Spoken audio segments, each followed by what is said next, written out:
முருகா, அந்த டைனோசர் கையை வெட்டி ஒரு போட்டோ அனுப்பு. முருகா படுத்திருக்கா, எந்திருக்க 1 hour. அப்ப தேர்வு கூட ஏன் எந்திருக்க 2 hours. நீ யார் பேசுறது? நான் டைனோசர் தான் பேசுறேன். ரொம்ப தெளிவா பாரதிய ஜனதா கட்சியினுடைய RSS ஒரு சப்ஸ்டிடியூட்டா தான் இன்னைக்கு நாம் தமிழர் கட்சி தமிழ்நாட்டில் செயல்படுது. நான் அதுக்கு ஆதாரம் சொல்றேன். தந்தை பெரியார் அவர்கள் குறித்து ஒரு கருத்து சொல்றீங்க, அதுக்கு ஆதாரம் கேட்டா அந்த புக்குல இருக்கு இந்த புக்கு இருக்கு, உங்களால ஆதாரத்தை கொடுக்க முடியுதா? சீமானாலே கொடுக்க முடியல.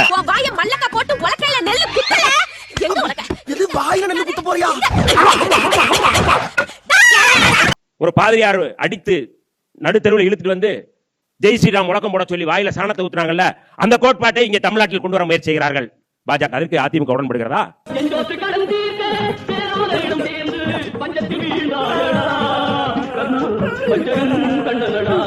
அதிமுக பற்றி நான் பேச விரும்பல. ஏன்னா அவங்க களத்திலேயே இல்ல. நீங்க என்னைக்கு பிஜேபிக்கு கூட கூட்டணி வச்சு கொண்டீர்களோ அப்பொழுதே நீங்கள் பாடையில் பயணம் செய்ய தொடங்கி விட்டீர்கள் என்ற அர்த்தம். தமிழ்நாட்டில் பாலியல் வன்கொடுமை என்பது 85% உயர்ந்திருக்கு. இது நேஷனல் டேட்டா. NCRB, SCRB ரெண்டுத்தோடைய டேட்டாவும். அதே மாதிரி போக்சோ சட்டத்தின் கீழ் சிறுவர்களுக்கு எதிரான குற்றங்கள் 33% உயர்ந்திருக்கு. ஏர் ஓட்டம் இளிச்சவாயனா இருந்தா மாடு மச்சான்னு கூப்பிடுமா? குற்றச்சாட்டுகளை பற்றி சொன்னாங்க, பெண்களுக்கு அதிகமான எதிரான குற்றச்சாட்டுகள் அப்படின்னு சொன்னாங்க. NCRB ரிப்போர்ட் என்று சகோதரி விஜயதரணி அவர்கள் சொன்னார்கள். NCRB ரிப்போர்ட் என் கையில் இருக்குது. முதல் இடத்தில் இருப்பது பாஜக ஆளக்கூடிய உத்தரப்பிரதேசம், பெண்களுக்கு எதிரான அதிகமான குற்றச்சாட்டுகள். அடுத்தது மகாராஷ்டிரா, பாஜக ஆளக்கூடிய மகாராஷ்டிரா. 3வது இடம் பாஜக ஆளக்கூடிய ராஜஸ்தான். 4வது இடம் மேற்கு வங்கம். 5வது இடம் மத்திய பிரதேசம். இந்த 5 பட்டியலில் 4 மாநிலங்கள், முதல் 5 பட்டியலில் இருக்கக்கூடிய 4 மாநிலங்கள் பாரதிய ஜனதா கட்சி ஆளக்கூடிய மாநிலங்கள் தான் அப்படிங்கறத இங்க சுட்டி காட்டுறேன். யாரும் பார்க்கல.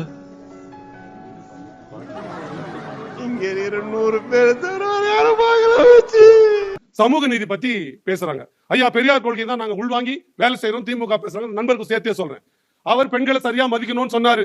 திமுக மதிச்சிருக்குதான்னு கேள்வியில நான் வரேன்.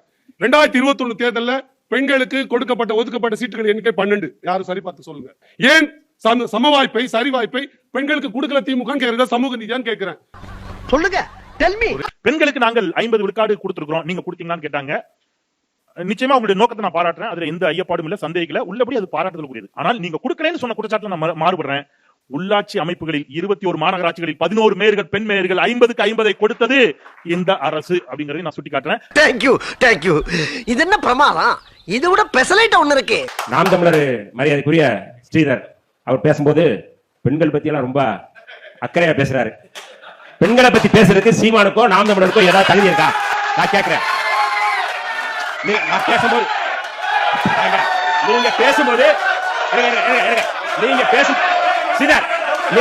பேசும்போது அவங்க குரல் கொடுத்தாங்க. நீங்க பெரியார் பேசுறது தனிமனித தாக்குதல், தந்தை பெரியார் குறித்து பேசுறது தனிமனித தாக்குதல். உங்களுக்கு துணிச்சல் இருக்கா? நான் பேசுறேன். திமுக இப்ப பலம் 5000 ரூபாய் கொடுத்த உடனே பலமா ஆயிட்ட மாதிரி ஸ்ட்ராங்கா ஃபீல் பண்றாங்கன்னு நினைக்கிறேன். 5000 ரூபாய் கொடுத்து மக்களாகிய நீங்கள் புரிந்து கொள்ள வேண்டும். இந்த 5000 ரூபாய் எங்க இருந்து வருது? மகளிர் உரிமை தொகை, அரசாங்கத்தோட காசு, நம்முடைய வரி பணம். திமுகவோட பணம் கிடையாது. வேண்டாம், ஒரு புள்ளைய பத்தி காண்டாம இருக்கன்னு பேரு. எல்லாமே நீங்க கொடுத்தீங்க, அவங்க வீட்டு பணமா அப்படின்னு சகோதரி விஜயதரணி அவர்கள் சீற்றத்தோடு கேள்வி எழுப்பினார். பீகாரில் 75 லட்சம் பேருக்கு 10,000 ரூபாய் கொடுத்தீர்கள். அது மோடியினுடைய குடும்ப சொத்தை விற்று கொடுக்கவில்லை, அதுவும் மக்கள் பணம் தான். மகாராஷ்டிராவில் 2000 ரூபாய் வைத்து 3 மாதம் முன்பணமாக கொடுத்தீங்க, தேர்தல் 6 மாசம் தள்ளி வச்சு. அது அமித்ஷாவினுடைய குடும்ப சொத்து வித்து கொடுக்கல, அதுவும் மக்கள் வரி பணம் தான். இந்தியாவில் போடக்கூடிய எல்லா திட்டங்களும் மக்கள் வரி பணத்தில் தான் போடப்படுகிறது. திமுக திட்டங்கள் எடுக்கிற போது மட்டும் அவங்க அப்பா வீட்டு காசா கொடுத்தீங்கன்னா எல்லாரும் அவங்க அப்பா வீட்டு காசா எடுத்து கொடுத்துருக்கீங்க. என்ன கண்ணெல்லாம் கலங்கி இருக்கு. எல்லாமே மக்கள் வரி பணம் தான். ஆனால் அந்த மக்கள் வரி பணத்தில் திராவிட முன்னேற்ற கழகம் திட்டங்களை தீட்டி இருக்கிறது. எந்த திட்டத்தையும் தீட்டலன்னு வைங்க. ஒரு வாதத்தை வைக்கிறேன், நல்லா படிச்சிருக்கேன் அப்படின்னு ஒரு பையன் சொல்றான். எப்படிப்பா? Progress report 90 mark, 95 mark, 98 mark வாங்கியிருக்க, வெரி குட், அவ்வளவுதான். இதான் அடையாளம். திமுக அரசு சிறப்பாக செயல்பட்டு இருக்கிறது.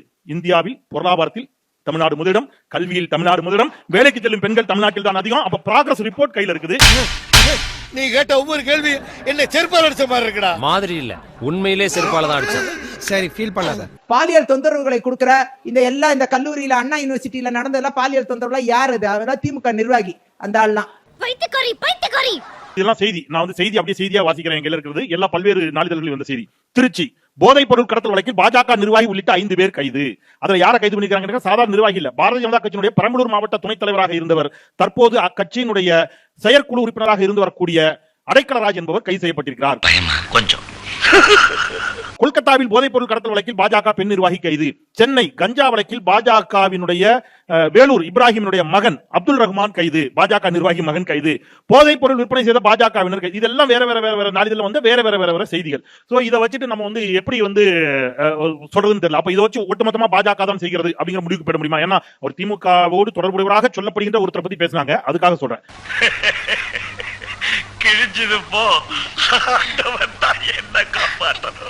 தமிழ்நாட்டுல பாலியல் வன்கொடுமை என்பது பெண்களுக்கு எதிரான குற்றங்கள் என்பது 55% உயர்ந்திருக்கு. வாயிலடி வடக்கு மாற்றி வரைக்கும் போகுது. நீங்க வந்து பெண்கள் பாதுகாப்பை பற்றி சொல்லுகின்ற பொழுது பில்கிஸ் பானு வழக்கு உங்க எல்லாருக்கும் ஞாபகத்துக்கு தெரியும். 5 மாத கர்ப்பிணியை 11 பேர் கூட்டு பாலியல் வல்லுறவு செய்து கொடூரமாக வந்து அவர் வல்லுறவுக்குள்ளாக்கப்பட்ட அந்த வழக்கில் குற்றவாளிகளை விடுதலை செய்தது பாஜக அரசு. விடுதலை செய்யப்பட்ட போது அவர்களுக்கு ஆரத்தி எடுத்து வரவேற்றவர்கள் சங்க பரிவாரங்கள். பெண்களின் மீது பாஜக காட்டுகின்ற கரிசனம் என்பது ஆடு நனைகிறது என்று ஓனாய் அழுவதை போல என்பதை நான் உறுதியாக சொல்ல முடியும். மனவேதனையோட சொல்ல முடியும். இதுக்கு முன்னால ஒரு அவமானப்பட்டதே இல்லையா? ரீல் விடுவான். டெல்லியில சொன்னாங்க ஒவ்வொரு நாளும் 60க்கும் மேற்பட்டோர் காணாமல் போகிறார்கள். இதில் 16 பேர் குழந்தைகள். உங்களுடைய டபுள் இன்ஜின் சர்க்கார் என்னவாக இருக்கிறது என்பதை பார்த்துக் கொள்ளுங்கள். வேணாம், ஏற்கனவே நீ கேட்ட பல வில்லங்கமான கேள்விகளுக்கு விட சொல்ல முடியாம வெந்து நொந்து வைத்தினீரே, மறுபடியும் கிண்டாத. அப்ப மூடியாச்சு. 2001 பாஜக இதே நிலைப்பாடு தான் இருந்தது. அப்ப திமுக கூட்டணி இருந்தது. அப்ப எங்க போச்சு இந்த நியாயம்? அப்ப பாஜக பாசிச சக்தி இல்லையா? அப்படி சொல்லி தங்கம். நீங்க பாஜகவினுடைய கொள்கை இப்பொழுதுதான் மதவாத கொள்கையாக மாறி இருக்கிறதா? அப்பொழுது இருந்தே மதவாத கொள்கை தானே. நீங்கள் அவர்களோடு கூட்டணி வைத்தீர்களே அப்படிங்கிற கேள்வியை ஐயா எழுப்பினாங்க. அவர்களோடு கூட்டணி வைத்துக் கொண்டது திமுக. ஆனால் அவர்கள் கொள்கையை ஏற்றுக்கொண்டல்ல. திமுகவின் கொள்கையை அவர்களை ஏற்றுக்கொள்ள செய்து குறைந்தபட்ச செயல் திட்ட ஒப்பந்தம் போட்டு ராமர் கோயில் கட்டக்கூடாது, பொது சிவில் சட்டத்தை கொண்டு வரக்கூடாது, ஹிந்தியை திணிக்கக்கூடாது, காஷ்மீருக்கான சிறப்பந்தத்தை நீக்கக்கூடாது என்று ஒப்பந்தத்தை போட்டு கூட்டணி வைத்தார்கள். கூட்டணினா என்னங்க? நான் ஒருத்தருக்கு ஒரு கட்சி இருக்குன்னா திமுகவும் விசிகாவும் கூட்டணினா விசிகா வேட்பாளருக்காக திமுக போய் வேலை செய்யும், பிரச்சாரம் செய்யும். திமுகவினுடைய ஓட்டு விசிகாவுக்கு, விசிகாவுடைய ஓட்டு திமுக இருக்கணும். இதான் கூட்டணி. இப்போ நாம் தமிழர் கட்சி பாஜக கூட்டணி வச்சிருந்துச்சு தெரியுமா உங்களுக்கு? இங்க இல்ல, மும்பைல மகாராஷ்டிரா மாநிலத்துல பாஜக வேட்பாளருக்கு ஆதரவாக பரப்புரை செய்வதற்கு இங்கிருந்து விமானம் பிடிச்சிட்டு போய் என்னுடைய அண்ணன் மரியாதைக்குரிய சீமானவர்கள் பாஜகவிற்கு ஆதரவாக பிரச்சாரம் செய்தார். அது மறைமுக கூட்டணியா இல்லையா என்று எனக்கு தெரியல. அதை வந்து நம்ம பேசணும். ஒன்று நான் காலையில இன்னைக்கு செய்தித்தாள் வாங்குவதற்கு கடை வீதிக்கு சென்றேன். பஸ் கண்டக்டர், அரசு பஸ் கண்டக்டர், அண்ணா ஆலந்தூர் டிப்போயை மூடிட்டாங்க, அண்ணா வியாசர்பாடி டிப்போயை மூடிட்டாங்க, அண்ணா மணப்பாக்கம் டிப்போயை மூடிட்டாங்க, சென்ட்ரல் டிப்போயை மூடிட்டாங்க, இன்னும் 2-3 மாதத்துல இந்த டிப்போயை மூடிடுவாங்க. இந்த டிப்போயை KK நகர் டிப்போவை. என் பெருமைக்குரியவர்களே, போக்குவரத்து துறை தூர்ந்து விட்டது. ஐயா நாஜி சம்பத் பேசுகின்ற பொழுது சில தரவுகளை குறிப்பிட்டாங்க. நீங்க பேருந்து போக்குவரத்து கழகங்கள் எவ்வளவு மோசமா இருக்குது அப்படின்னு சொன்னாங்க. எல்லாமே நாளிதழ்கள் வந்த செய்தியை சொல்லிடுறேன். கண்ணு முன்னாடி எல்லாத்தையும் பஸ் நிப்பாட்டி வீடியோ ஆதாரத்தோட காட்டின செய்தி. தமிழ்நாடு அரசு விரைவு போக்குவரத்து கழகத்தின் சார்பில் டிசம்பர் 2025 அறிமுகப்படுத்தப்பட்ட 20 அதிநவீன மல்டி ஆக்சில் வால்வோ ஏசி பேருந்துகள் சென்னையிலிருந்து பல்வேறு பகுதிகளுக்கும் தங்கள் பயணத்தை தொடங்கின. மிக சொகுசான ஒரு அவ்வளவு உயர்தர வால்வோ ஏசி பேருந்துகளை இந்த அரசு அறிமுகப்படுத்தியிருக்கிறது. என்னடா சிரிக்கிற? பாயமுடா. பெரிய பல்லழக. என்னங்க பெரியவரை பிடிச்சிட்டீங்க? யாரு இவனா பெரியவன்? இவன் சில்ற பையங்க. சென்னையில் 135 மின்சார ஏசி பேருந்துகள் சேவை உதயநிதி ஸ்டாலின் தொடங்கி வைத்தார். சென்னை அருகே பெரும்பாக்கத்தில் புதிதாக 135 மின்சார ஏசி பேருந்துகள் சேவையை துணை முதலமைச்சர் உதயநிதி ஸ்டாலின் நேற்று தொடங்கி வைத்தார். தமிழகத்தில் முதன்முறையாக சென்னை மாநகர போக்குவரத்து கழகம் சார்பில் 208 கோடி மதிப்பில் 120 புதிய தாழ்தள மின்சார பேருந்துகளின் சேவையை ஏற்கனவே முதல்வர் மு க ஸ்டாலின் கடந்த ஜூன் மாதம் தொடங்கி வைத்திருந்தார். அப்ப ஏற்கனவே ஒரு 120, அதுக்கப்புறம் ஒரு 135. நான் குமார் அவசரப்பட்டிய தமிழ்நாட்டில் நான் சொல்றேன், இந்தியாவில் முதன்முறையாக போக்குவரத்து கழகத்தை நாட்டுடைமையாக்கி அரசு போக்குவரத்து கழகத்தை கொண்டு வந்தது திராவிட முன்னேற்ற கழகம். முத்தமிழர் டாக்டர் கலைஞர் மினி பஸ்ஸை கொண்டு வந்தது திராவிட முன்னேற்ற கழகம். இன்றைக்கு எல்லா கிராமங்களிலும் மினி பஸ் சேவையை விரிவுபடுத்தி இருப்பதும் திமுக, ஏற்கனவே மினி பஸ் சேவையை கொண்டு வந்ததும் திமுக அப்படிங்கிறது தெரியும். அடுத்தது டெப்போ மூடப்பட்டதை பத்தி பேசுறாங்க. Deputy chief minister blocks of upgraded Poonamallee e bus depot. நீங்க திருச்சிக்கு போங்க, விமான நிலையமா பேருந்து நிலையமான்னு மயங்கி போற அளவுக்கு ஒரு விமான நிலையத்திற்கு இணையான ஒரு பேருந்து நிலையத்தை திருச்சியில் கட்டி திறந்தது திராவிட முன்னேற்ற கழக தலைமையிலான அரசு. நீங்க எல்லாத்தையும் மூடிட்டாங்க அப்படின்னு சொல்றீங்க. இன்னைக்கு பிஜேபி எதிர்ப்புல ரொம்ப தீவிரமா இருப்பது மாதிரி ஒரு நாடகத்தை நடத்துகிறீர்களே, இந்த நாடகம் விரைவில் முடிவுக்கு வரும். மேற்கு வங்காளத்தில் SIR சட்டத்தை எதிர்த்து மேற்கு வங்காளம் கல்கத்தா நகரம் குலுங்க பேரணி நடத்துகிறார் மம்தா பானர்ஜி. உச்ச நீதிமன்றத்திலே வழக்கு தொடுக்கிறார். இந்திய அரசியல் வரலாற்றில் இதுவரைக்கும் நடக்காத அதிசயம். ஒரு மாநிலத்தினுடைய முதலமைச்சரே உச்ச நீதிமன்றத்தில் வாதாடுகிறார். நீங்கள் என்ன செய்தீர்கள்? உங்களால் என்ன செய்ய முடியும்? என்ன சிரிக்கிற? முதுகிலம் தெரியுதுடா. நீதிமன்றத்துல வந்து வழக்காடுனாங்க மமதா பானர்ஜி. ஸ்டாலின் அரசு, அண்ணன் ஸ்டாலின் அரசு என்ன செய்தது என்று ஐயா கேட்டாங்க. ஆளுநர்களுக்கு சட்டப்பேரவையில சட்ட திருத்த மசோதா நிறைவேற்றி அனுப்பணும் வைங்க, ஆளுநர் அதை கிடப்பில போட்டு அவர் பேசாம உட்கார்ந்துறாரு. எந்த மாநில அரசுக்கும் இதே தலைவலியா இருக்கு. நீதிமன்றத்துக்கு சென்று வழக்காடி ஆளுநர் மட்டுமல்ல, குடியரசுத் தலைவருக்கு அனுப்பக்கூடிய மசோதாக்களுக்கு கூட இத்தனை மாதத்திற்கு முடிவெடுத்தே ஆக வேண்டும் என்ற ஒரு வரலாற்று சிறப்புமிக்க தீர்ப்பை பெற்று தந்தவர் முத்துவேல் கருணாநிதி ஸ்டாலின் என்பதை நான் பணிவோடு சுட்டிக்காட்ட கடமைப்படுறேன். தம்பி விடுப்பா, இதெல்லாம் அப்படிலாம் விட்டுற முடியாது மேடம், அப்படிலாம் விட்டுற முடியாது. பல்கலைக்கழகங்களுக்கு துணைவேந்தர்களை நியமிப்பது அது யார் கையில வச்சிருக்காங்க? ஆளுநர் கையில இருக்குது. அவர் நியமிக்க மறுக்கிறார். இதனால் கல்வி வளர்ச்சி பாதிக்கப்படுகிறது சர்ச்சை வந்தபோது இனி பல்கலைக்கழகங்களுக்கு துணைவேந்தரை மாநில முதலமைச்சரே நியமிப்பார் என்று சட்ட திருத்த மசோதாவை சட்டப்பேரவையில் ஆளுநரோடு கொண்டு வந்தார். அதை எதிர்த்து நீதிமன்றத்துக்கு போனீங்க. இன்றைக்கு நீதிமன்றத்திலும் வழக்காடி வெற்றி பெற்று வந்திருக்கிறார் அப்படிங்கறதை நான் சுட்டிக்காட்ட கடமைப்படுறேன். உனக்கு வேணும்டா, உனக்கு இது வேணும், இந்த வேணும். இன்னைக்கு வந்து திருப்பரங்குன்றத்துல தீபத்தூண்ல விளக்கேத்த சொல்லி ஹைகோர்ட்னு சொல்லிருச்சு, டிவிஷன் பெஞ்சும் சொல்லிட்டாங்க. அதுக்கு மேல சுப்ரீம் கோர்ட்டும் நீங்க டிவிஷன் பெஞ்சோட ஆர்டர் ஒபே பண்ணுங்கன்னு அனுப்பிச்சிட்டாங்க. அப்படி அரசுக்கு ஒரு தீர்ப்பை வழங்குகிறது. அந்த தீர்ப்பை நிறைவேற்ற மாட்டேன்ட்டு அடம் பிடிக்கிறாங்க. எது? கோர்ட் சொல்ற தீர்ப்பை, வேற யாரும் சொல்லல. இதை கோர்ட் ஒன்னு சொல்லுச்சுன்னா அதை ஒபே பண்ணணும்னு என்னுடைய பார்வை. அந்த விதத்துல வந்து ஜட்ஜஸ அவமானப்படுத்துறதெல்லாம் ரொம்ப தவறான ஒன்று. உச்ச நீதிமன்றத்திலே செருப்பு வீசியது யாருன்னா ஆர்எஸ்எஸ் சேர்ந்த கிஷோர். இவங்கதான் வந்து நீதிமன்ற மாண்பை பாதுகாக்கக்கூடியவர்கள். இவர்கள் தான் இன்றைக்கு உச்சநீதிமன்ற நீதிபதிகளையே வந்து அச்சுறுத்தி தீர்ப்பு வாங்கக்கூடியவர்கள். பாபர் மசூதி இடிப்பு வழக்கிலே எல்லோருக்குமே தெரியும் அந்த வழக்கு எப்படி தீர்ப்பு பெறப்பட்டது. தரவுகளின் அடிப்படையில் அது வந்து சாட்சியின் அடிப்படையில் தீர்ப்பு வழங்கல. பாபர் மசூதி இடிப்பு தொடர்பட்ட பகலிலே வெட்ட வெளிச்சத்திலே மிகப்பெரிய வன்முறையை, பயங்கரவாதத்தை நடத்திய கட்சி பாஜக. ஆகவே அவர்களாம் வந்து நீதிமன்றம் குறித்தோ மாண்பு குறித்தோ இதுக்கு பேசுவதற்கு எந்த தகுதியும் இல்லாத ஒரு கட்சி பாஜக. அப்படி பச்சையா சொல்ல முடியாது, ஒரு யூகமா சொல்லலாம். சத்துணவு ஊழியர்கள் போராட்டம் தமிழ்நாட்டினுடைய 8 திசைகளிலும் 16 கோடங்களிலும் அங்கிங்கனாதபடி எங்கும் போராட்டம் நடைபெற்றுக் கொண்டே இருக்கிறது. இந்த போராட்டத்தை கட்டுப்படுத்த வேண்டும் என்பதை விட இதை முடிவுக்கு கொண்டு வருவதற்கான முகாந்திரம் இந்த அரசு தரப்பில் ஏதாவது இருக்கிறதா? செய்கிறார்களா? போராடியவர்களை இந்த அரசு பார்த்ததா, சந்தித்ததா, தீர்வு கண்டதா? தூய்மை பணியாளர்களின் போராட்டம் நடந்தது. எஸ், அவர்களோடு பேச்சுவார்த்தை நடத்தி அப்படியே எல்லாரும் மட்டமா உட்கார்ந்து பேசி தீர்வு கண்டு அந்த தூய்மை பணியாளர்கள் மகிழ்ச்சியாக கரவொலி எழுப்பி அரசுக்கு நன்றி சொல்லி போராட்டத்தை நிறைவு செய்து கொண்டதையும் நான் அண்ணனுக்கு மகிழ்வோடு பணிவோடு சுட்டிக்காட்ட கடமைப்படுறேன். அரசு ஊழியர்களுடைய போராட்டம், ஓய்வூதிய போராட்டம் இந்தியா முழுவதும் பழைய ஓய்வூதிய திட்டத்தை நிறுத்தப்பட்ட நிலையில பழைய ஓய்வூதிய திட்டத்திற்கு இணையான தமிழ்நாடு அஷ்யூர்ட் பென்ஷன் ஸ்கீம் ஒன்றை கொண்டு வந்து ஜாக்டோ ஜியோ இன்றைக்கு முதலமைச்சருக்கு பாராட்டு விழாவே எடுத்து விட்டது.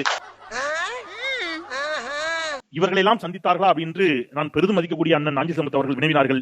சொந்த கட்சியைச் சேர்ந்த அஜிதா ஆக்னஸ் என்ற ஒரு பெண் நிர்வாகி, நான் இவ்வளவு செலவு பண்ணேன், இவ்வளவு போராடினேன், எனக்கு எந்த பொறுப்பும் தரவில்லை, நான் விஜயை பார்த்து ஒரு முறை என் மனக்குறைய சொல்றதுக்கு எனக்கு அனுமதிங்கன்னு சொல்லி பனையூருக்கே வந்துட்டாங்க. ஏன்னா அவரை வந்து இறங்கி பார்க்க முடியாது, பனையூர் மட்டும் தான் பார்க்க முடியும். பனையூர் பங்களா வாசல வந்து நின்றாங்க. விஜய் காரில் வந்தார், அந்த காரை தடுத்து நிறுத்தினார் அஜிதா ஆக்னஸ். கார்ல இருந்து இறங்கல விஜய், கார் நகர்ந்து கொண்டே போனது. விட்டா அவர் மேல ஏத்திருப்பாங்க கூட. அந்த அம்மையார் சூசைட் அட்டன் பண்ணி ஹாஸ்பிட்டல் கிடக்குறாங்க. போய் எட்டி கூட பார்க்கல தெரிவிச்சு. நான் தலித் என்பதால் எனக்கு பதவி மறுக்கப்படுகிறது என்று சொல்லி ஒரு தலித் இளைஞன் அந்த கட்சி உறுப்பினர் அட்டையை கிழிச்சு எரிஞ்சிட்டு வெளியில வந்தா அத்தனை ஊடகங்களிலும் செய்தியாக பதிவாயிருக்கிறது. ஏன் என்று ஒரு விசாரணை நடத்திருப்பீங்களா? லட்சக்கணக்கில் ஒன்றிய செயலாளர் பதவி, மாவட்ட செயலாளர் பதவியை தாவேகா நிர்வாகிகள் விற்பனை செய்து கொண்டிருக்கிறார்கள். கேட்டா மேலிடத்திற்கு என்று சொல்கிறார்கள். யார் அந்த மேலிடம் என்று எல்லா ஊடகத்திலும் தாவேகா நிர்வாகிகள் பேட்டி கொடுத்தார்கள். விஜய் அதை பற்றி ஒரு விசாரணை குழு அமைத்திருப்பாரா? யார் அந்த மேலிடம் என்று விசாரித்தாரா? இத்தனை நாட்கள் விஜய்க்காக கட்டம் கட்டி பாலாபிஷேகம் செய்த ரசிகர்களுக்கு பதவி கொடுக்கப்படாமல் யார் யாருக்கோ பதவி கொடுக்கப்படுகிறது என்று அவர்கள் புலம்புகிறார்களே, அவர்களை நீங்கள் அழைத்து பேசியிருப்பீர்களா அப்படிங்கறதையும் நான் வந்து இங்க சுட்டி காட்டுறேன். பாஜக வந்துருன்றதை தாண்டி இந்த பசங்களுக்கு சோறு ஊட்டுறதுக்காக மட்டுமே சொல்லுவாங்க. 5 கண்ணு வந்துருவான், சோறை சாப்பிட்டு சோறை வெற்றி கட்டமா ஊட்டிடுவாங்க. அதுதான் 2021 நடந்தது. பாஜகவை காட்டி மட்டுமே திமுக அரசியல் செய்ததை தவிர அதை தாண்டி திமுக செய்த வேலை என்ன? நல்ல திட்டம் வரலாற்று சிறப்புமிக்க ஒரு திட்டத்தை சொல்லிட்டு நான் போயிடுறேன். இன்றைக்கு பெண்கள் இங்க இருக்கிறீங்க, தாய்மார்கள், சகோதரிகள் இருக்கிறீங்க. பெண்களுக்கு மிகப்பெரிய ஆபத்தா இன்னைக்கு உலக நாடுகள் இருக்கக்கூடிய என்ன தெரியுமா? கர்ப்பவாய் புற்றுநோய். இந்த கர்ப்பவாய் புற்றுநோயை தடுப்பதற்கு உலக நாடுகள் பெரும் ஆராய்ச்சி செய்து ஒரு தடுப்பூசி கண்டுபிடிக்கிறாங்க. அந்த தடுப்பூசி $10,000 விலை. உலக நாடுகளுக்கே என்ன பல நாடுகளுக்கு அது போய் சேரல, எட்டி சேரல. தமிழ்நாட்டு முதலமைச்சர் இந்த செய்தியை அறிந்து தமிழ்நாட்டில் 5 வயதிலிருந்து 14 வயதுக்குட்பட்ட குழந்தைகளுக்கு கர்ப்பவாய் தடுப்பு புற்றுநோய் தடுப்பூசியை கட்டணமின்றி இலவசமாக கொடுத்து இன்றைக்கு நம்முடைய வருங்கால தலைமுறையை காக்க வேண்டும் என்ற நோக்கத்தில் திட்டங்களை தீட்டிக் கொண்டிருக்கிறார் அல்லவா? ஓட்டுக்காக நீங்க நினைக்கிறீங்க 18 வயதுக்கு மேல தாங்க இங்க ஓட்டு இருக்குது. காலை உணவு திட்டத்துல பயனாளி தரக்கூடிய குழந்தைங்களுக்கு ஓட்டு கிடையாது. ஐயா இப்ப எதுக்கு வான்கோழி முட்டை போடுற மாதிரி வாய வச்சு நிறுகிற? Relax moms. என்ன சாதனை செஞ்சிட்டீங்க, என்ன திட்டங்களை போட்டீங்க, திட்டங்களை சொல்லி ஏதாவது ஓட்டு கேட்க முடியுமான்னு சொன்னீங்க. மிக விரைவா வாசிச்சிடுறேன். 5,40,500 மாணவர்கள் மாதம் 1000 ரூபாய் வாங்குறாங்க. 5,95,500 மாணவிகள் மாதம் 1000 ரூபாய். 34,45,500 மகளிர்கள் மகப்பேறு நிதி உதவி பெறுகிறார்கள். 4.75 கோடி பேர் மக்களை தேடி மருத்துவ மூலம் பலன் பெற்றிருக்கிறார்கள். 87,34,400 பேருக்கு மருத்துவ காப்பீடு கொடுக்கப்பட்டுள்ளது. 17,80,000 பேர் நலம் காக்கும் ஸ்டாலின் முகாம்களில் பயனடைந்துள்ளார்கள். 10,637 பெற்றோர் இல்லாத குழந்தைகள் மாதம் 2000 ரூபாய் பெற்று வருகிறார்கள். 19,34,000 குழந்தைகள் பள்ளிகளில் காலை உணவு உண்டு வருகிறார்கள். 1.31 கோடி பெண்களுக்கு மாதம் 1000 ரூபாய் மகளிர் உரிமை தொகை தவறாமல் கொடுக்கப்படுகிறது. 881 கோடி முறை தமிழ்நாட்டு பெண்கள் பேருந்துகளில் கட்டணமின்றி பயணித்திருக்கிறார்கள். இதன் மூலம் மாதம் சராசரியாக 888 ரூபாயை சேமிக்கிறார்கள். எங்க நடக்குது? மேல்பாதியில என்ன நடக்குது? கோவில திறக்க முடியல. மேல்பாதியில ஒரு சமூகத்து ஆட்கள் உள்ள போன கோயிலே வேணாம் எங்களுக்கு, நாங்க வழிபாட்டுக்கு அதை ஏத்துக்க மாட்டோம் என்று சொல்லுகிற நிலைமையில ஒரு அரசினுடைய தலையாய கடமை என்னவா இருக்க முடியும்? இந்த நாட்டுல எந்த குடியா இருந்தாலும் சமமான குடிதான். எல்லோருக்கும் தான் விரும்புகிற கடவுளை வழிபட உரிமை உண்டு. அது என்னதான் சிக்கலாகட்டும், ராணுவத்தை கொண்டு போய் நிறுத்தி கூட நீங்க நீதிமன்ற உத்தரவுகளை செயல்படுத்தணும்னு சட்டம் இருக்கு. அப்படி இருக்கும்போது இல்லங்க, எல்லோரும் வருவாங்க, கடவுளர் எல்லோருக்கும் பொதுவானது, நம்பிக்கை கொண்ட எல்லோருக்கும் பொதுவானது. ஆமா, இந்த கோவிலை திறப்புன்னு சொல்ல முடியாம இங்க சட்ட ஒழுங்கு பிரச்சனை வரும், அதனால அந்த கோவிலுக்குள்ள தாழ்த்தப்பட்ட குடிகளை அனுமதிப்பு சரியில்லைன்னு பேசிய அரசு எந்த அரசு? பல்லல கல்ற ராஸ்கல். நான் கேட்க வேண்டிய கேள்வியெல்லாம் நீ கேக்குறியா? மேல் பாதியை பற்றி கேட்டீங்க, சாதி பிரச்சனை பத்தி கேட்டீங்க. மேல் பாதியில கோவிலுக்குள் ஒரு தரப்பை வரக்கூடாது என்று சொல்லி வாதித்தது யார்? பாட்டாளி மக்கள் கட்சி வாதித்ததா இல்லையா? பாட்டாளி மக்கள் கட்சி வழக்கறிஞர் பாலு அவர்கள், கரெக்ட் தானே? பாலு அவர்கள் நீதிமன்றத்துக்கு போனார். அந்த பாட்டாளி மக்கள் கட்சியினுடைய தலைவர் மரியாதைக்குரிய ஐயா ராமதாஸ் அவர்களையும் நீங்கள் தற்போது பெரியார் பட்டியலில் சேர்த்தீர்கள். என்னப்பா பண்ண சொல்ற? முருகன் ஒவ்வொருத்தரோட வாழ்க்கையும் தாறுமாறா விளையாடுறான்ப்பா. அவரும் பெரியார், அதை எதிர்த்து போராடுகின்ற திருமாவளவனும் பெரியார், பிரபாகரனும் பெரியார். பிரபாகரனை தூக்கிட வேண்டும் என்று தீர்மானம் நிறைவேற்றிய காளிமுத்தும் பெரியார் பட்டியலில் வருவார்களே என்று சொன்னால் இந்த முரண்பாட்டை நாங்கள் ஜனநாயக பூர்வமாக கேள்வி எழுப்புகிறோம். சாதி என்பது ஏதோ திமுக கண்டுபிடிச்சதில்ல, அதிமுக கண்டுபிடிச்சதில்ல, அது தாவேகா கண்டுபிடிச்சதும் அல்ல, ஏன் நாம் தமிழர் கண்டுபிடிச்சதில்ல. அது பல்லாயிரம் கால சிக்கல். ஆனா அந்த சிக்கலுக்கு தீர்வை காண போராடி கொண்டிருக்கிறதா திமுக போராடிக்கிட்டு இருக்கு. அனைத்து ஜாதியினரும் மச்சகர் சொல்லுதா இல்லையா? அப்ப நீ தானே லூசு? நான் எதுக்கு லூசு? தெரிஞ்சுக்கிட்டே போய் சொன்னீங்கன்னா அப்ப நீ தானே லூசு? சொல்லு, நீ தானே லூசு? சொல்ற, நீ தானே லூசு? நீங்க சாதி மறுப்பு திருமணம் செய்தவர்களுக்கு அரசு வேலைகளின் முன்னுரிமை கொண்டு வந்திருக்கா இல்லையா? சுயமரியாதை திருமண சட்டம் இங்க தானே நடந்திருக்குது. சமத்துவபுரங்களை கொண்டு வந்தாங்களா இல்லையா? அப்ப முடிந்த அளவு ஒரு கட்சி போராடுது. மாறாக இன்னொரு பக்கம் உங்களை போன்றவர்கள் வேதனையோட சொல்றாங்க. என்ன சொல்றீங்க? சாதி பேரை போட்டுக்கோ, அதான் பெருமைன்னு சொல்றீங்க. சொல்றீங்களா இல்லையா? அண்ணன் சீமான் சொன்ன வீடியோ என்கிட்ட இருக்குது. அண்ணன் சீமான் பேசினது இருக்குது. ஏன் போடக்கூடாதுன்னு கேட்கிறாரு. நீங்க வந்து HCL நிறுவனத்தினுடைய அந்த நிறுவனத்தினுடைய அவருடைய மகளை பேரை சொல்லி அதை போட்டுக்கிட்டா என்ன தப்பு அவங்க பெருமையா நினைக்கிறாங்கன்னு அண்ணன் பேசிக்கிற வீடியோ இருக்கு. நீங்க எல்லாம் இந்தியாவின் எதிர்கால தூண்கள். ஆனா நீங்க இன்றைக்கு குலம் இனம் என்று பெருமை பேசக்கூடிய பல பதிவுகள் மக்கள் மன்றத்தில் இருக்கிறது. சாதி மதத்தை ஒழிக்க வேண்டும் என்று நினைக்கக்கூடிய பெரியாரிய சிந்தனை கொண்ட கட்சிகள் தமிழ்நாட்டில் முதலிடத்தில் இருப்பார்கள். பெரியாரை எதிர்க்கக்கூடிய, பெரியார் சிந்தனைக்கு முற்றிலும் விரோதமான பாஜகவோ அல்லது இன்றைக்கு பெரியாரை கடுமையாக எதிர்க்கக்கூடிய நாம் தமிழர் கட்சியோ நிச்சயமாக தமிழ்நாட்டு மக்களால் புறக்கணிக்கப்படும் அப்படிங்கறத நான் உறுதியா சொல்றேன். என்ன பாக்குற? துப்புறானேனா? உன்ன மூஞ்சில வேற யாரும் துப்ப கூடாது பாரு. அத நான் துப்புறேன்.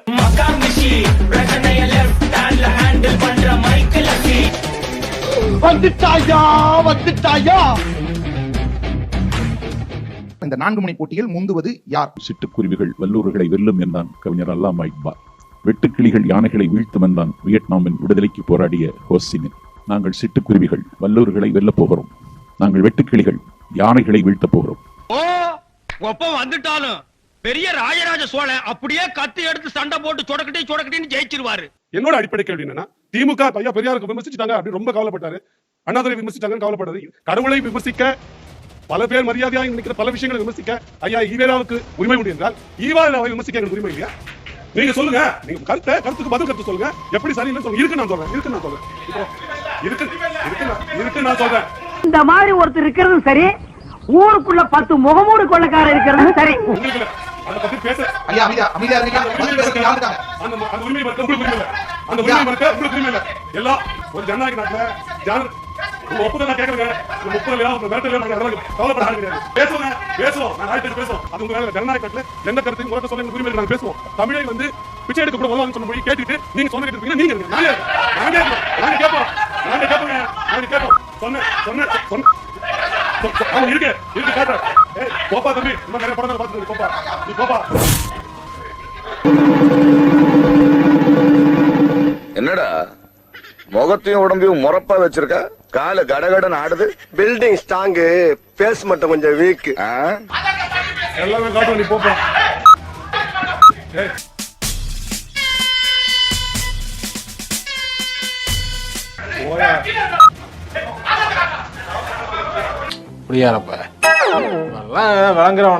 ரொம்ப தெளிவா பாரதிய ஜனதா கட்சியினுடைய RSS ஒரு சப்ஸ்டிடியூட்டா தான் இன்னைக்கு நாம் தமிழர் கட்சி தமிழ்நாட்டில் செயல்படுது. நான் அதுக்கு ஆதாரம் சொல்றேன். என்ன பண்ண போறானோ அப்படி ஐயனாரே குலதெய்வமே உன் பிள்ளைய குடியேறதுக்கு அப்பா துப்ப.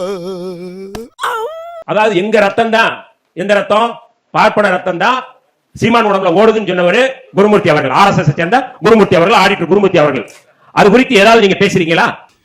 இவன் ஒருத்தன் அமுக்கிற இடத்திலேயே அமுக்கி கைய கலட்டிடுவான் போல் இருக்கு. இந்த பார்ப்பன கடப்பாறையை தூக்கிக்கிட்டு பார்ப்பனர்களுக்கு சேவம் செய்யறவங்க நீங்க தந்தை பெரியார் குறித்து பேசுகிற தகுதி இருக்கா? சொல்லுங்க, நீங்க சொல்லுங்க. தந்தை பெரியார் குறித்து பேசுவதற்கு எந்த தகுதியும் இல்லாத ஒரு கட்சி சீமானும் நாம் தமிழரும். உன்னை அசிங்கப்படுத்தினதுக்கு 6 நாள் அரசாங்க லீவே உள்ளாம் போல. அவ்வளவு பெரிய அகாடா நீ. தந்தை பெரியாரே மன்னன் எப்படி நீங்க சொல்லுவீங்க? எந்த அடிப்படையில் நீங்க சொல்லுவீங்க? ஏதாவது ஒரு தரவு இருக்கா? இந்த ஈன பொழப்புக்கு பேசாம எங்கயாவது போய் முழுக்க முழுக்க ஆரியத்தின் பால் பார்ப்பனியத்தை உள்வாங்கிக் கொண்டு பார்ப்பனிய கடப்பாறையோடு தமிழ் தேசியம் என்கின்ற பெயர்ல இன்றைக்கு செயல்படுகிறார்கள் என்றால் இவர்கள் தமிழ் தேசியம் பேசுகிறவர்கள் அல்ல, இந்து தேசியத்தை உள்வாங்கிக் கொண்டு பார்ப்பன தேசியத்தை உள்வாங்கிக் கொண்டு செயல்பட்டுக் கொண்டிருக்கிறார்கள். என்ன இப்படி ட்விஸ்ட் ஆயி போச்சு? அதனால சொன்ன நாம் தமிழர் அல்ல, ஓம் தமிழர் சொல்றேன். இன்னையில இருந்து சொல்றேன், அது ஓம் தமிழர் அல்ல, ராம் தமிழர். ராமருடைய அரசியலை ஏற்றுக்கொண்டு ராமருடைய அரசியலை முன்வைக்கக்கூடிய தம்பி என்பது ஓம் தமிழர் சொன்னாங்க, ராம் தமிழர். ராமருடைய அரசியல் என்ன? இந்து ராஷ்டிரம், இந்து தேசியம். அந்த அரசியலை உள்வாங்கிக் கொண்டு இன்னைக்கு தமிழ்நாட்டிலே பார்ப்பனியத்தை இன்னைக்கு நடைமுறைப்படுத்தக்கூடிய ஒரு கட்சி தலைவர் சீமான். ஆஹா, சூனா போனா ஒவ்வொருத்தருக்கு வேகத்தை பார்த்தோம்னா அவன் அருமை வறுமைக்கு ஆபத்து வந்துரும் போல் இருக்கடா. கல்லைத்தான் மண்ணைத்தான் காட்சித்தான் குடிக்கத்தான் கற்பித்தானா என்று சொன்ன முத்தமிழறிஞர் கலைஞருடைய தலைமையை ஏற்று செயல்பட்டவர் மரியாதைக்குரிய ஐயா நாஞ்சிலார் அவர்கள். சமூக நீதி காத்த வீராங்கனை என்று சொல்லக்கூடிய ஜெயலலிதா அம்மையாருடைய தலைமை ஏற்று செயல்பட்டவர் மரியாதைக்குரிய எங்களுடைய அண்ணன் நாஞ்சிலார் அவர்கள். இன்னைக்கு அப்படி போடு பாட்டு பாடிட்டு கூத்தாடியா இருக்கின்ற விஜய் போன்றவர்களுடைய தலைமை ஏற்றுக்கொண்டிருக்கிறதா? இதுதான் வரலாற்று சோகம். RSS ஒரு கிளை அமைப்பாக தொடர்ந்து செயல்பட்டுக் கொண்டிருக்கின்ற ஒரு கட்சி நாத்தாக்கா. அதை இளைஞர்கள் இன்றைக்கு புரிந்து கொண்டார்கள். இந்த தேர்தலில் விஜய் அணிக்கும் நாத்தாக்காவுக்குமான போட்டியை ஒழிய இது தனியா அவங்க பாட்டு தனியா உண்டுட்டு இருப்பாங்க. அண்ணன் அப்படிலாம் பேசப்படாது. அப்படிதான் பேசுவேன். என்னடா அண்ணனை கொஞ்சம் கூட மதிக்க மாட்டேங்கிறீங்க? நீயே அண்ணன் சொல்லிட்டு இருந்தா உன்னை ஏன் அண்ணன் சொன்னது? மூஞ்சி முகரையும் பாரு, நகரத்துக்கு போய் தங்கம்னு பேர் வச்சிருக்காங்க. இந்த வீடியோ உங்களுக்கு பிடிச்சிருந்தா கண்டிப்பா லைக் பண்ண மறக்காதீங்க. அப்படியே உங்க நண்பர்களுக்கும் ஷேர் பண்ணுங்க. நீங்க பண்ற ஒவ்வொரு லைக்கும் தான் இந்த வீடியோவை மற்ற நண்பர்களுக்கும் கொண்டு போய் சேர்க்கும். மறக்காம சப்ஸ்கிரைப் பண்ணுங்க. உங்க கருத்துக்களையும் கமெண்ட் பாக்ஸ்ல பதிவு பண்ணுங்க.